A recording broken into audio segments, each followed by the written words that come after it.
ஓம் சாந்தி. K Surajbhai அவர்களின் தாரணை வகுப்பு, ஜூலை 12, 2024. நாம் அனைவரும் பாபாவின் அன்பில் மூழ்கக்கூடிய மகான் ஆத்மாக்களாவோம். ஒருவரது அன்பில் மூழ்குவதுதான் முழுமையான ஞானமாகும். இது பகவானுடைய மகா வாக்கியமாகும். இவ்வுலகில் மனிதர்கள் மீது அன்பு செலுத்துகிறார்கள். அந்த அன்பில் மிகுந்த துக்கமும் கிடைக்கிறது. ஆனால் இப்போதோ வாய்ப்பு கிடைத்திருக்கிறது, தருணம் வந்திருக்கிறது பகவான் மீது அன்பு செலுத்துவதற்கு. யார் சங்கம யுகத்தில் ஒரு பாபா மீது முழுமையான அன்பு கொள்கிறார்களோ அவர்களுக்கு ஜென்ம ஜென்மங்களுக்காக உறவுகளிடம் மிகுந்த அன்பு கிடைக்கிறது. யார் சங்கம யுகத்தில் அனைவருக்கும் அன்பை வழங்குகிறார்களோ அவர்களுக்கு ஜென்ம ஜென்மங்களுக்கு யாருடைய அன்பும் தேவை இருப்பதில்லை. அவர்கள் எப்போதும் அன்பை வழங்கும் வள்ளல்களாக இருக்கிறார்கள்.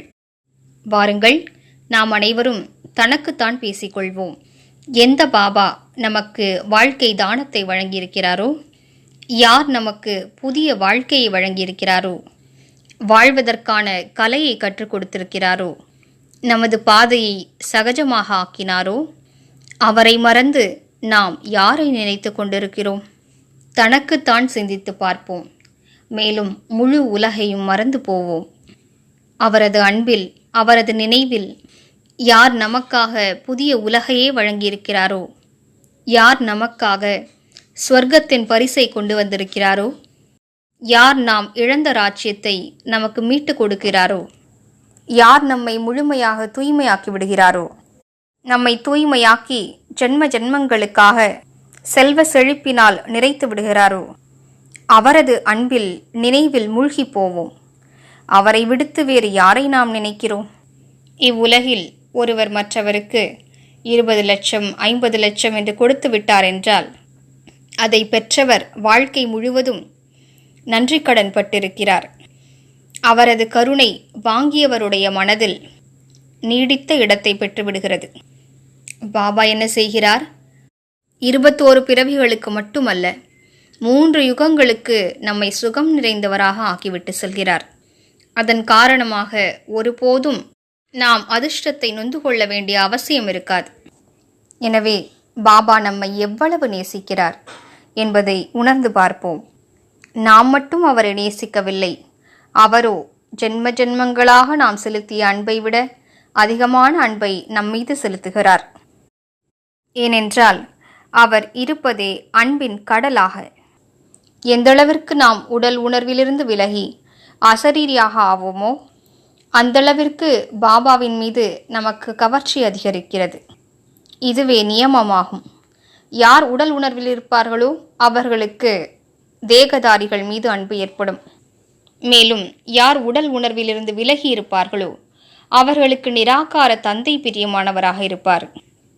அவரது நிராகார சொரூபம், அவரது கிரணங்கள் ஆனந்தத்தை வழங்கக்கூடியவையாக இருக்கும்.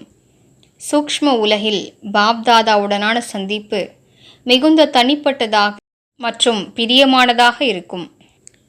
மேலும் நாம் நமது சித்தத்தினை அனைத்து ஆத்மாக்களுக்காகவும் அன்பு மற்றும் சுபபாவனைகளால் நிறைத்து கொள்வோம். அனைவர் மீதும் அன்பு கொண்டவர்தான் உண்மையான யோகியாக முடியும். யார் வெறுப்புணர்வு, பகைமை உணர்வு, பொறாமை ஆகியவற்றை தனக்குள் நிரப்பிக் கொண்டார்களோ அவர்களால் யோகியாக முடியாது. ஏனென்றால் பகவான் அவர்களை நேசிப்பதில்லை. நல்ல யோகியாவதற்கு கூட பாபாவின் மிகுந்த ஆசிகள் தேவைப்படுகின்றன. அவரது ஆசிகளின்றி, அவரது சக்திகளின்றி உயர்ந்த முயற்சி யாரும் செய்ய இயலாது.